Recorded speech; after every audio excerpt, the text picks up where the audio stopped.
अशोकाने त्याच्या स्तंभावर इतर धर्मातूनही आढळणारे एक ठराविक वाक्य कोरले आहे की शस्त्रविजयापेक्षा धर्मविजय हा श्रेष्ठ आहे. पण तो धर्मविजय हा ऐहिक जगात शक्य आहे काय? व्यवहार्य आहे काय? अमृत प्यायले असता मनुष्य अमर होत असेल, पण ते अमृत ह्या ऐहिक जगात कोणत्या दुकानात मिळते त्याचा पत्ता कोणी सांगू शकत आहे का? बोलाचीच कढी बोलाचाच भात जेवून या तृप्त कोण झाला?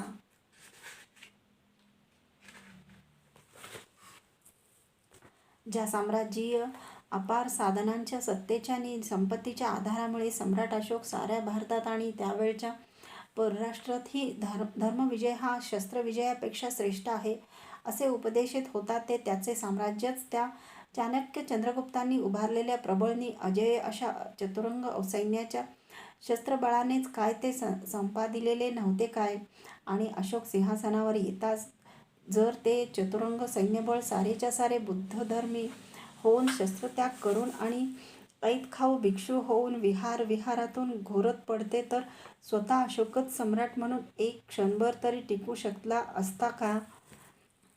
भारताच्या अवतीभोवती तेव्हाही जी ग्रीक राष्ट्रे आणि त्यांच्याही पलीकडे अत्यंत कडवी हिंसक केवळ शस्त्राचारी शककोशान होणारी राष्ट्रे भारताच्या चतुरंग आणि अजिंक्य सेनेच्या भयानेच काय ती तोवर दूर दडून बसलेली होती. ती सारीच्या सारी त्या भिक्षुमय बनलेल्या भारतावर सिंहासारखी झडप घालून त्यांच्या क्रूर नखांनी अशोकाच्या त्या त्यक्त शस्त्र धर्मविजयाचाच गळा घोटून त्याचे रक्त प्यायली नसती का?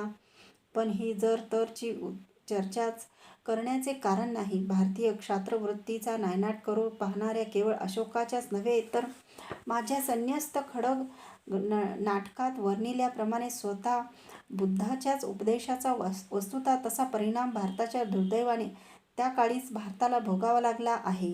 तोच दुर्दैवी परिणाम आणि त्याचा वैदिक धर्मीयांनी केलेला यशस्वी प्रतिकार आता वर्णवायचा आहे.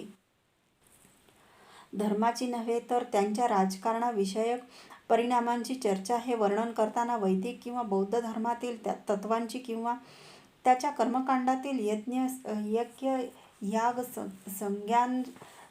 संन्यासादी आचारांची पारलौकिक दृष्ट्या छाननी करण्याचा हेतू तर नाहीच नाही, पण ऐहिक दृष्ट्या सुद्धा सर्वांगीण पाहणी व तुलना करण्याचा आमचा मानस नाही. त्या तत्वापैकी आज काय काय विश्वासार्ह आहे किंवा त्याच्या आचारापैकी आज अनुकरणीय काय आहे, हा प्रश्नसुद्धा अप्रस्तुत म्हणून उपस्थित केला जाणार नाही.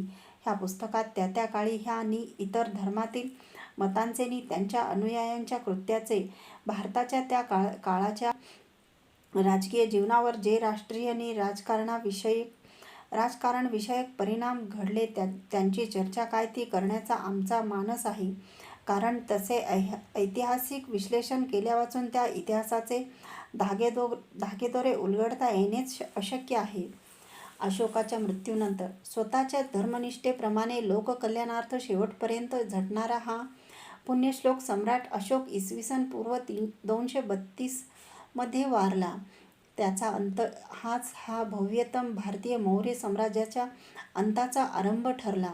अशोकाच्या शेवटच्या 25 वर्षात त्याने आपले सारे तनमन धन बुद्धमताच्या प्रचारार्थ वाहिले. अशोकानंतर त्याच्या राज्यसनावर जे त्याचे वंशज अनुक्रमे बसले तेही सारे प्रामाणिक बौद्धधर्मीय आणि म्हणूनच शस्त्रशक्तीने दुबळे असे केवळ नामधारी राजे निघाले. त्या अहिंसा प्रवण अशा बौद्ध धर्माच्या अतिरेकी अनुयायांकडून राज्यकर्त्यांकडून ह्या 40-50 वर्ष झालेल्या साम्राज्यीय शस्त्रबळाच्या राष्ट्रघातक उपेक्षेमुळे मौर्य समाजाच्या विशेषतः त्या वायव्य प्रांताकडची सरसीमेकडची सारी सैन्य संघटना अगदी विस्कळीत झालेली आहे. ते पाहून तोवर केवळ मौर्य साम्राज्याच्या नावाच्या दराऱ्यानेच दबून राहिलेल्या भारताच्या बाहेरील शत्रूंनी अशोकाच्या मृत्यूनंतर अवघ्या 31 वर्षाच्या आतच भारतावर चढाई करण्याचे धाडस पुन्हा केले. बॅक्ट्रियन ग्रीकांची भारतावर स्वारी. सम्राट चंद्रगुप्ताने सेल्युकस निकेटरचा पराभव करून इसवी पूर्व 315 च्या जवळपास ग्रीकांना हिंदुकुशच्या पलीकडे पिटाळून लावले होते. परिच्छेद 136 ते 140 पहा. त्या काळी भारताची सरसीमा असलेल्या ह्या हिंदुकुशाच्या त्या पलीकडच्या बाजूला लागून जो बॅक्ट्रिया नावाचा प्रांत होता, त्यास सेल्युकस निकेटरने आपले स्वतंत्र ग्रीक राज्य प्रस्थापिले होते. ते स्वतंत्र असल्यामुळेच तेथून सुदूर असलेल्या मूळच्या युरोपियन ग्रीक राज्याशी त्याचा काही संबंध उरलेला नव्हता. जर असलाच तर तो संबंध परस्पर वैराचा काय तो होता. त्यामुळे ह्या बॅक्ट्रियन ग्रीकांना आशियाई ग्रीक असेच म्हणत. सिकंदरच्या मूळच्या जातिवंत ग्रीकांपेक्षा मधल्या 100-1 वर्षातील तुटत गेलेल्या पिढ्यानपिढ्यांनी हे बॅक्ट्रियन ग्रीक हीन अवस्थेत पोचले होते. त्यांच्या सिकंदरी पूर्वजांचे ते पहिले तेज आता त्यांच्यात उरलेले नव्हते. पण जी एकच गोष्ट त्यांच्यातही अद्याप जीव धरून उरली होती, ती भारत जिंकण्याची सिकंदरी महत्त्वाकांक्षा. मौर्य साम्राज्याच्या शस्त्रशक्तीची वर सांगितल्याप्रमाणे वाताहत झालेली पाहताच त्या बॅक्ट्रियन ग्रीकांच्या हृदयात ती भारतद्वेषी महत्त्वाकांक्षा पुन्हा उसळून आली आणि त्यांच्या त्या वेळचा राजा जो डेमेट्रियस, त्याने हिंदुकुश ओलांडून भारतावर धाड घातली. भारतीय सैन्याचा कोणताही म्हणण्यासारखा प्रतिकार होतच नसल्यामुळे डेमेट्रियस हा कंबोज, गांधार प्रभृती प्रांत घेऊन सिंधू नदी उतरला. पुढे सारा पंजाब हस्तगत करून तो यवनादी प्रत्यक्ष मगधावर चाल करण्यासाठी ससैन्य पुढे सरसावला. साऱ्या ग्रीक सैन्यात मोठा विरोत्साह संचरून ते अशी घोषणा करू लागले की सिकंदरचे जे स्वप्न होते की पाटलीपुत्र जिंकून तेथे भारतीय सम्राट म्हणून स्वतःची घोषणा करीन, ते अलेक्झांडरचे भारत साम्राज्य जिंकण्याचे स्वप्न आम्ही आता खरे करून दाखवतोच.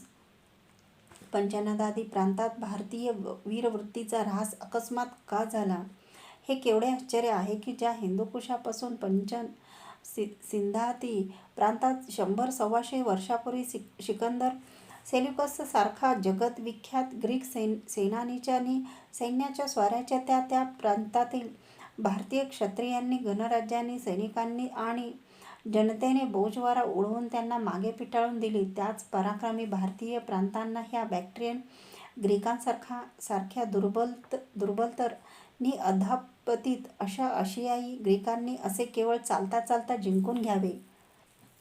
पदोपदी लढाया देणाऱ्या भारतीय वीरांच्या धास्तीमुळे सिकंदर सेल्युकसला ह्याच प्रांतामध्ये लढत असता स्वतःच्या तंबूतही स्वस्थ झोप घेता येत नसे. पण हे दुय्यम प्रगतीचे बॅक्ट्रियन ग्रीक सेनानी विजयाच्या सुरक्षिततेत आज अयोध्येच्या प्रासादामध्ये सुखाने झोपत आहेत.